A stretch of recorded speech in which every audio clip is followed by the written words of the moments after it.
Candace, we took a look at one of the boxes that was being prepared for a family that's going to pick it up tomorrow. It contains, theoretically, 9 meals, 3 meals a day for 3 days, filled with starches, filled with canned goods. There are lines here typically on Tuesdays and Thursdays. People haven't received their SNAP payments all month, and they are now traveling out of their own neighborhood to various food pantries, including this one behind me, just to keep food on the table.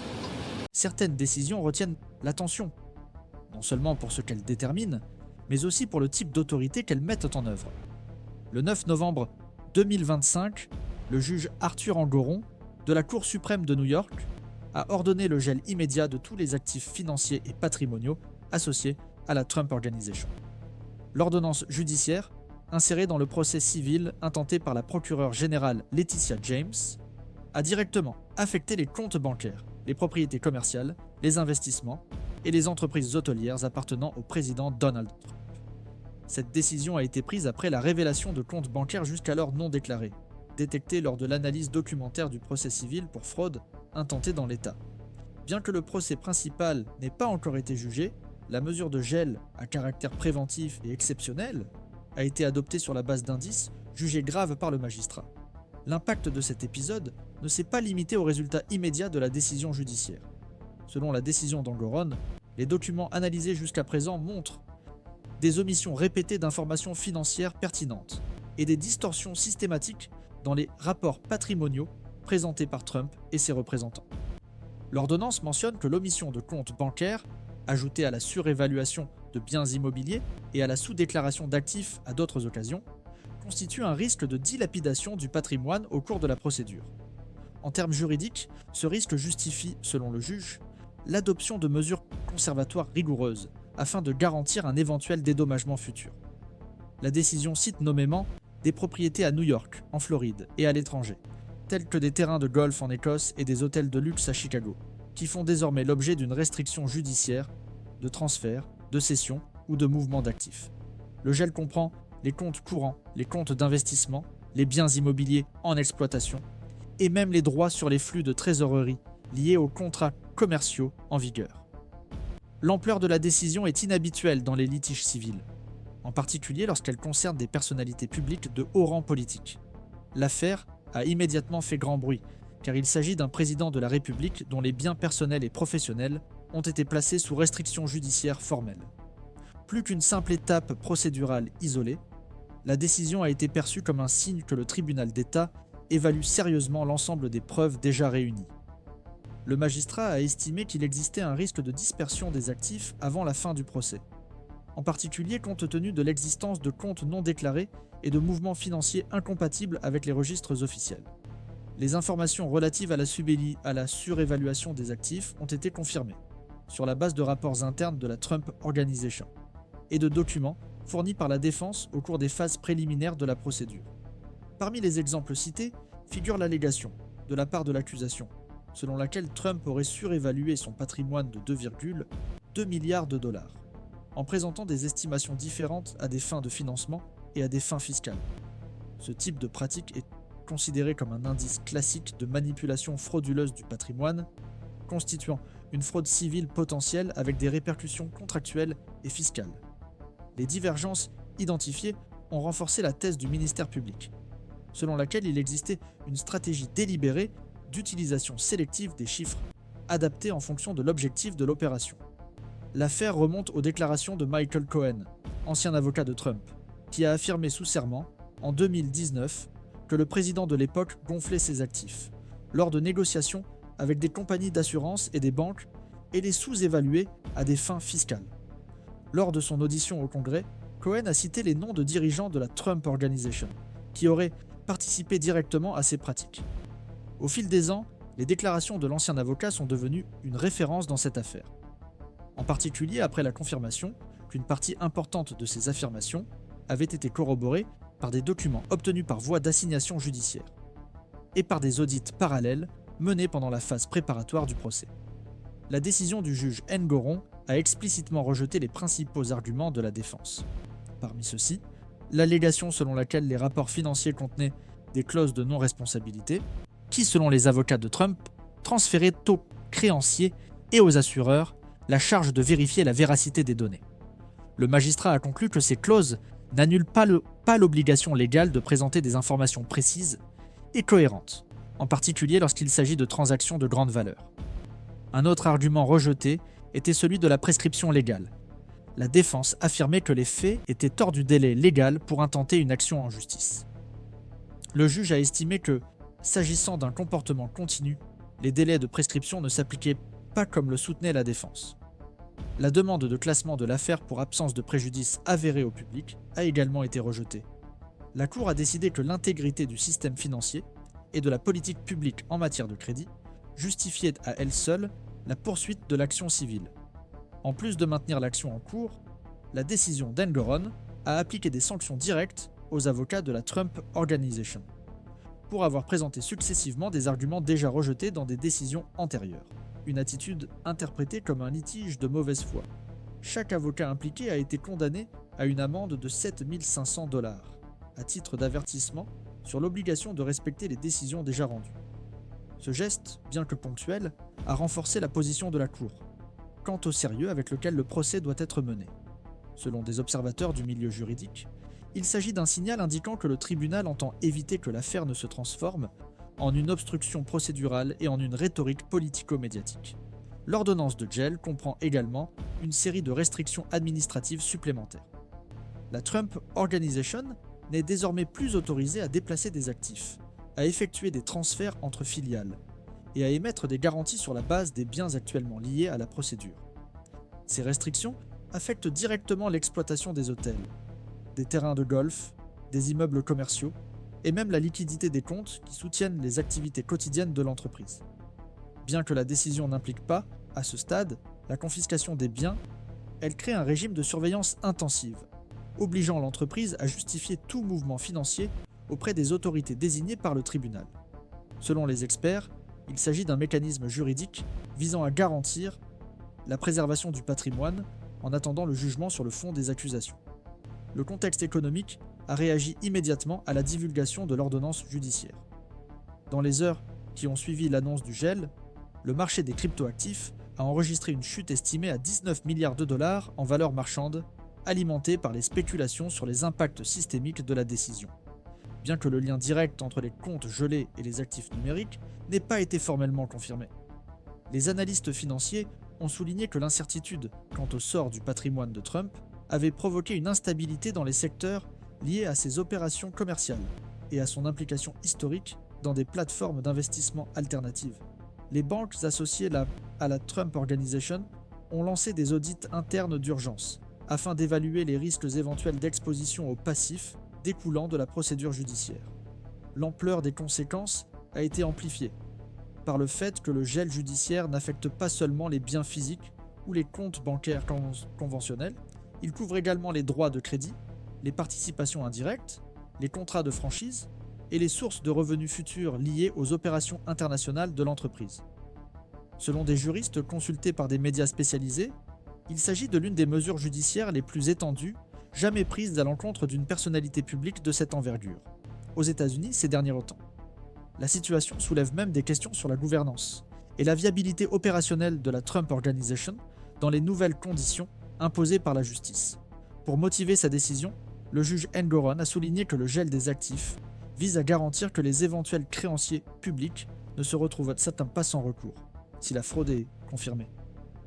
L'ordonnance mentionne expressément que le maintien de la liberté patrimoniale, compte tenu des indices de dissimulation délibérée de comptes bancaires, compromettrait l'intégrité de l'instruction de la procédure et affaiblirait l'objectif de l'action civile. La Cour a non seulement interprété les omissions comme pertinentes d'un point de vue technique, mais les a également considérées comme des éléments justifiant, de manière autonome, l'adoption de mesures préventives radicales. Cette approche a conduit les analystes à se pencher à nouveau sur des affaires antérieures de blocage d'actifs, dans le cadre de procédures civiles, soulignant que, historiquement, de telles mesures sont rarement appliquées à des personnalités publiques de premier plan, en particulier aux anciens présidents. Cet épisode a également relancé les débats institutionnels sur les limites de la transparence patrimoniale exigée des agents publics, qui retournent dans le secteur privé avec un capital politique considérable accumulé. L'apparition de comptes bancaires cachés à un stade déjà avancé de la procédure judiciaire soulève des doutes sur les mécanismes de contrôle existants dans l'interaction entre la politique, les affaires et la finance aux États-Unis. La possibilité que des actifs importants restent hors de portée des autorités, même après des années d'enquête officielle, est considérée par certains experts comme le signe qu'il existe des lacunes importantes dans l'architecture réglementaire actuelle.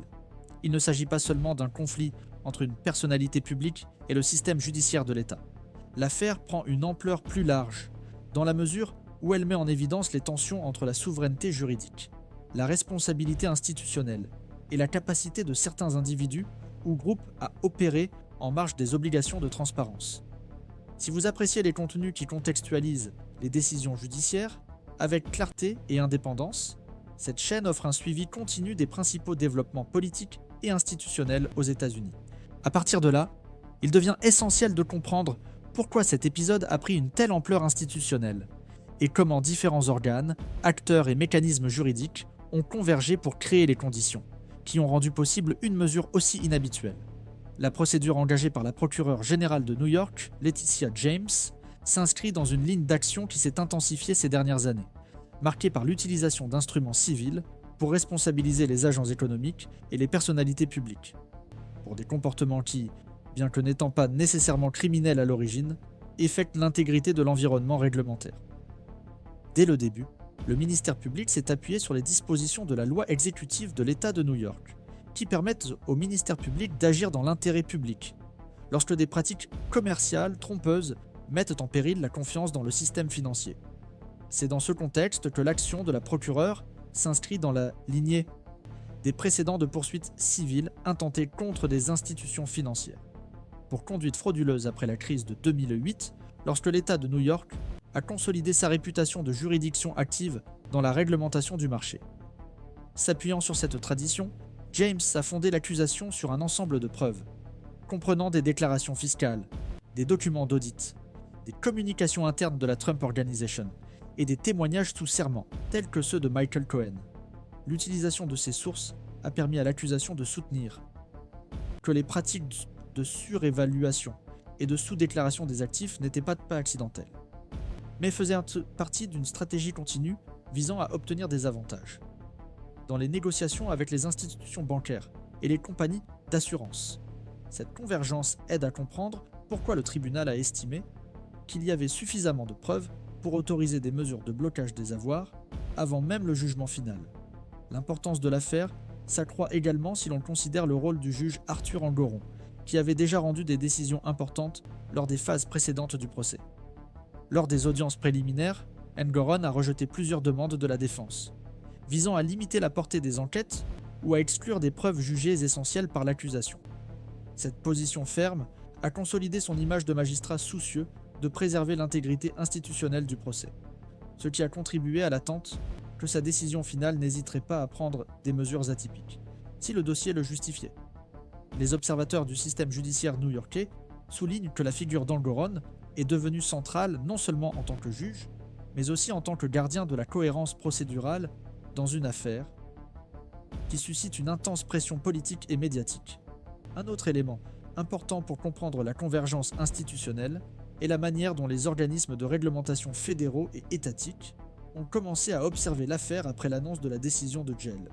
Des agences telles que le Financial Crimes Enforcement Network, FinCEN, et l'Internal Revenue Service, IRS, ont entamé des consultations formelles sur les conséquences possibles de la mesure judiciaire, notamment en ce qui concerne l'existence de flux financiers non déclarés, qui pourraient constituer une évasion fiscale, un blanchiment d'argent, ou une violation des normes bancaires internationales. Bien que ces enquêtes n'aient pas encore été officialisées, des sources juridiques indiquent que la découverte de comptes bancaires non déclarés pourrait conduire à un partage d'informations entre les systèmes de contrôle financier étatiques et fédéraux. Cette coordination interinstitutionnelle n'est pas nouvelle, mais elle prend une nouvelle dimension, dans un contexte où les décisions d'un tribunal d'État ont des répercussions au niveau national et international. La possibilité que des actifs liés à la Trump Organization soient répartis dans plusieurs juridictions, y compris des paradis fiscaux, ajoute une nouvelle dimension de complexité à l'affaire. Le recours à des structures commerciales interposées, à des holdings internationales et à des fonds fiduciaires peut rendre difficile la traçabilité des actifs, ce qui nécessite une coopération juridique avec d'autres nations. Un scénario qui renvoie à des stratégies procédurales déjà utilisées, dans des enquêtes contre des conglomérats multinationaux, accusés de pratiques financières irrégulières. À partir de là, la question ne porte plus uniquement sur les limites du comportement commercial d'un individu, mais concerne également l'efficacité des mécanismes institutionnels de contrôle transfrontalier. Un aspect central de l'argumentation juridique présentée par la procureure Letitia James est l'idée que les documents financiers de la Trump Organization ne contenaient pas de simples erreurs d'évaluation, mais des omissions systématiques et des distorsions répétées, qui compromettent la véracité nécessaire dans toute négociation avec des tiers. L'argument soutient que de telles pratiques affaiblissent la confiance dans le marché dans son ensemble, car elles créent des conditions artificielles avantageuses dans les processus de crédit, d'investissement et de recrutement. Pour étayer ce raisonnement, le ministère public a invoqué la doctrine de la fraude par norme institutionnelle, selon laquelle les comportements qui compromettent systématiquement la logique du marché peuvent faire l'objet d'une intervention de l'État, même lorsqu'ils ne causent pas de préjudice direct aux consommateurs individuels. Cette approche a été retenue dans des décisions antérieures de la Cour suprême de New York et trouve un écho dans des jurisprudences similaires d'autres États. La convergence des différents niveaux institutionnels est encore plus visible lorsque l'on considère la réaction du système bancaire et des marchés à la décision d'Engoron. Les institutions financières associées à la Trump Organization ont immédiatement engagé des procédures internes de conformité afin de vérifier leur exposition à l'affaire et de réviser les clauses contractuelles avec les entreprises liées. Les agences de notation ont commencé à suivre de près les développements de la mesure, conscientes que le gel des actifs pourrait avoir un impact sur la solvabilité des opérations impliquant des fonds de garantie ou des consortiums de crédit. Les entreprises qui opèrent en partenariat avec la Trump Organization dans des secteurs tels que l'hôtellerie, l'immobilier et le divertissement ont signalé la nécessité de renégocier les termes contractuels, compte tenu de la possibilité d'un arrêt des activités résultant de la restriction patrimoniale. Ce réseau d'impacts indirects contribue à transformer un processus initialement limité au domaine civil étatique, en un épisode ayant des ramifications macroéconomiques et institutionnelles. Le blocage d'actifs dans plusieurs juridictions oblige les entreprises tierces à réévaluer leurs liens contractuels et leur exposition en termes de réputation. Le cas prend ainsi les caractéristiques propres aux litiges systémiques, c'est-à-dire ceux dans lesquels le comportement d'une entité provoque des réactions en chaîne susceptibles de compromettre la stabilité de secteurs entiers de l'économie. Les juristes, spécialisés en gouvernance d'entreprise, ont commencé à traiter l'affaire Trump comme un test de la capacité du système juridique américain à traiter des structures d'entreprise très opaques, souvent conçues pour rendre difficile la responsabilisation directe de leurs contrôleurs. Un point important à prendre en considération est que l'instrument juridique utilisé pour autoriser le gel des avoirs n'est pas une exception normative, mais un mécanisme prévu dans les statuts civils de New York.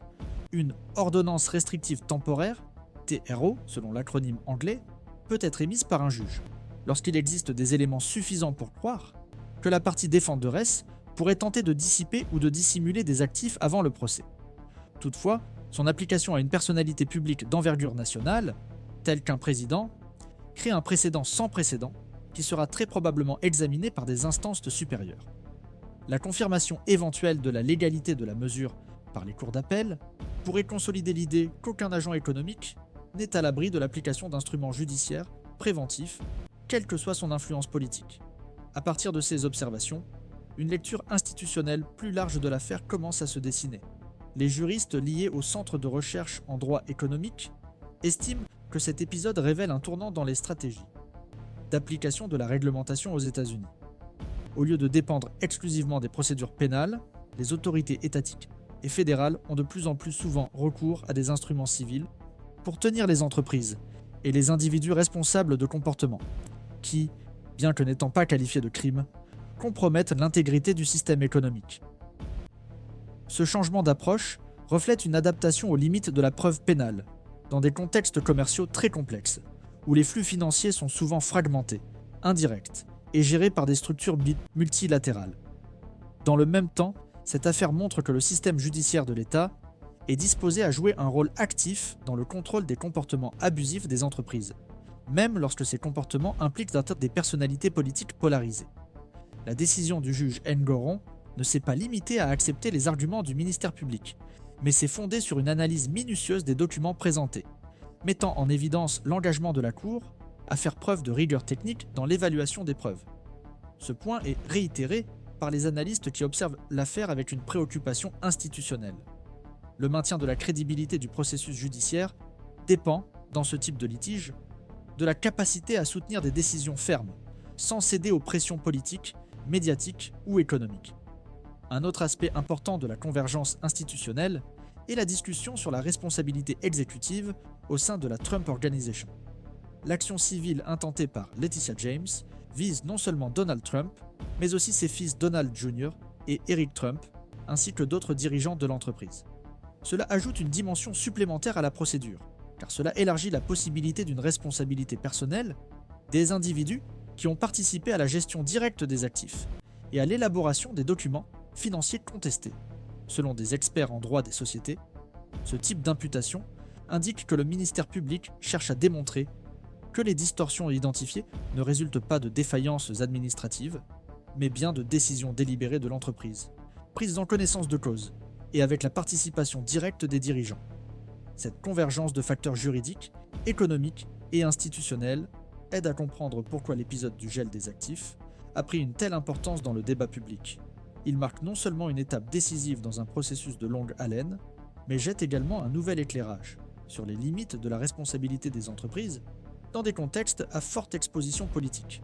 Même si les développements futurs dépendent des prochaines étapes du processus, on observe actuellement l'activation coordonnée de multiples mécanismes institutionnels en réponse à un comportement entrepreneurial considéré, par de larges secteurs du système judiciaire, comme incompatible avec les principes de transparence et de bonne foi contractuelle.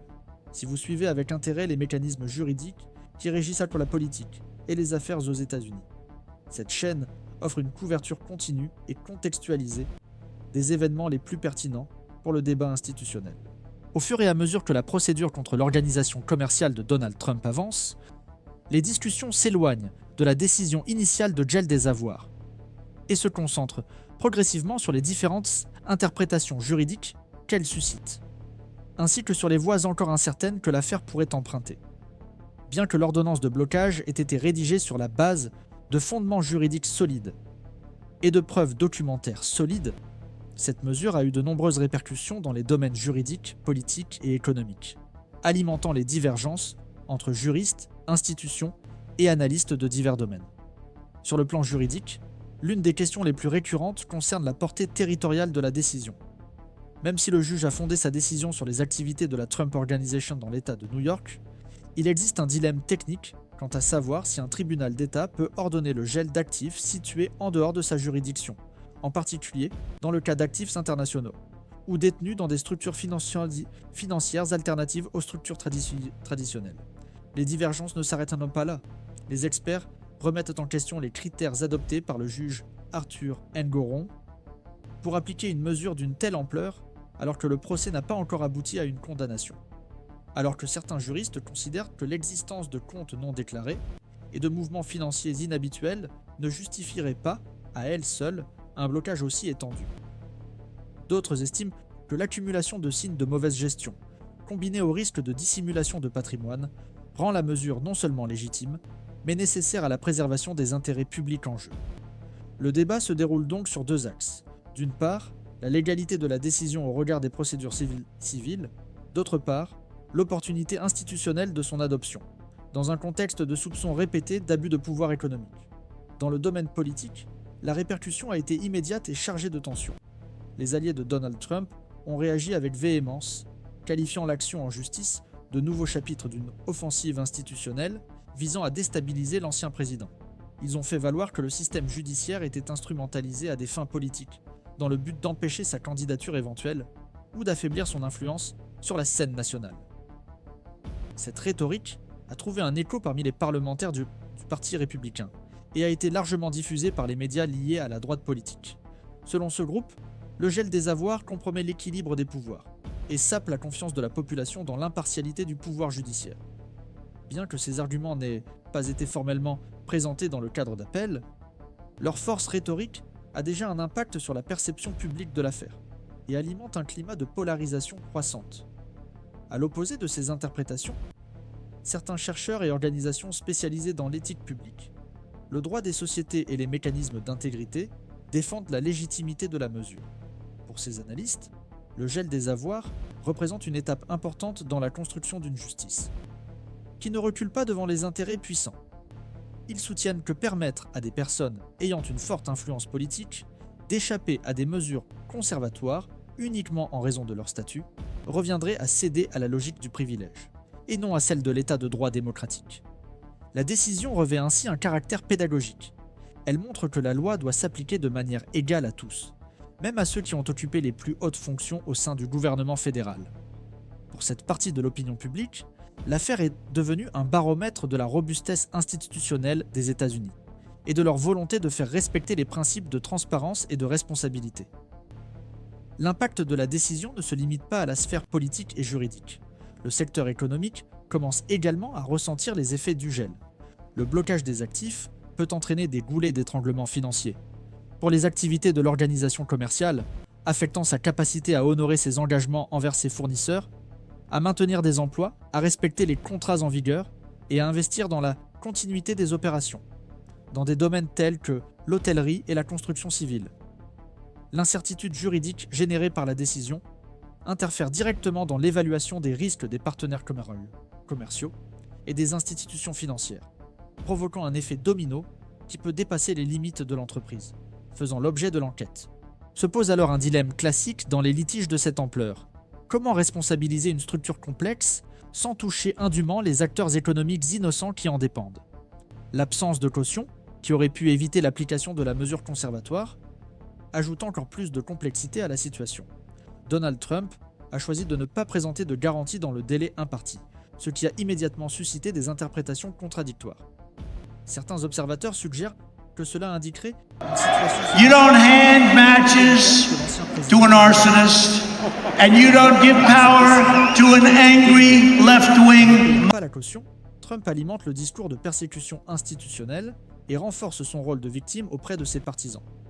Quelles que soient ses motivations réelles, ce geste a été interprété comme un nouveau coup stratégique de l'ancien président, dont l'action juridique et politique a toujours été marquée par des éléments performatifs et des discours polarisants.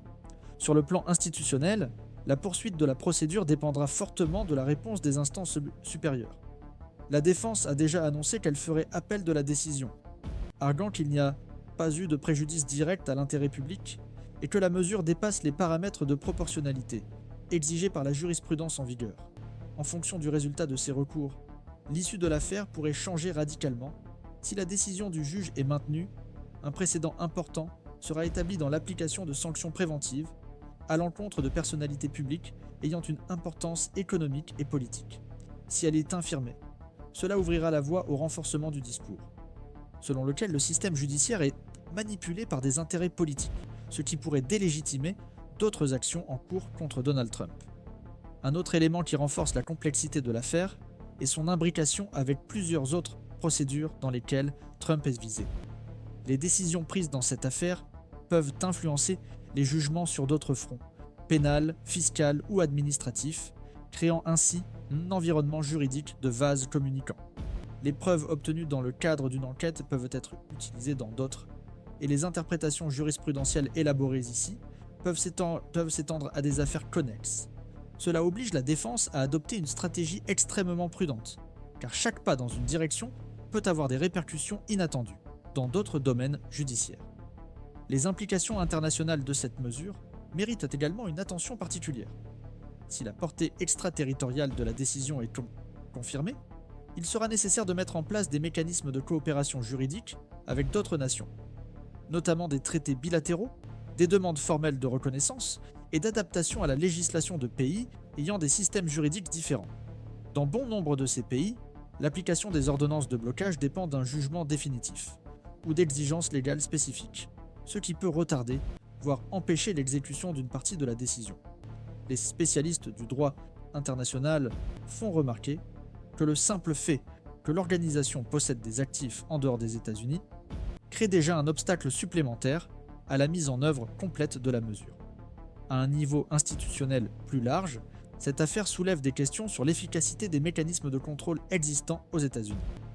La découverte de comptes non déclarés et de structures financières complexes seulement à un stade avancé de la procédure suggère que les contrôles préalables n'ont pas été en mesure de détecter les mouvements atypiques d'une personnalité publique exposée depuis des décennies.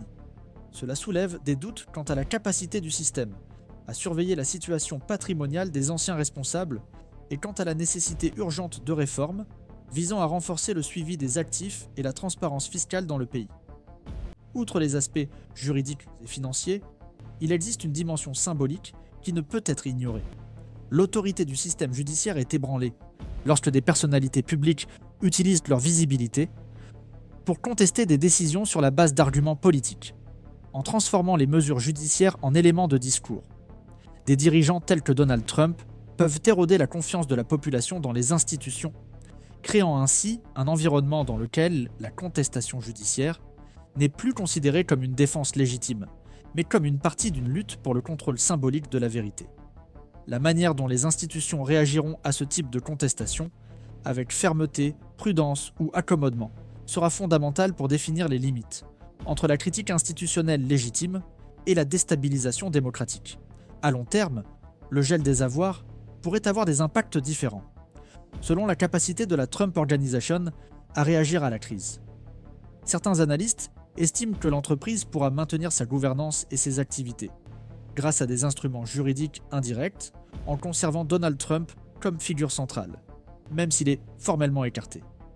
D'autres considèrent que le blocage marque le début d'un processus de démantèlement structurel de l'organisation qui pourrait aboutir à sa fragmentation, voire à sa liquidation partielle, si les passifs dépassent à la capacité d'ajustement. Il existe également la possibilité d'un accord entre les parties impliquant des indemnités, des sanctions financières et la démission de postes stratégiques, ce qui permettrait de clore l'affaire sans conflit prolongé, mais avec des coûts élevés en termes de réputation. Quelle que soit l'issue, cet épisode s'est déjà imposé comme un tournant décisif. Il a redéfini le degré d'exposition juridique auquel est confronté Donald Trump, inauguré une nouvelle phase dans la jurisprudence sur la responsabilité civile des agents publics et soumis le système judiciaire américain à un test institutionnel de grande envergure. Ce qui sera décidé dans les prochaines semaines n'aura pas seulement une incidence sur cette affaire, mais aussi sur l'avenir de la démocratie américaine, dans la gestion des limites entre pouvoir, patrimoine et responsabilité publique.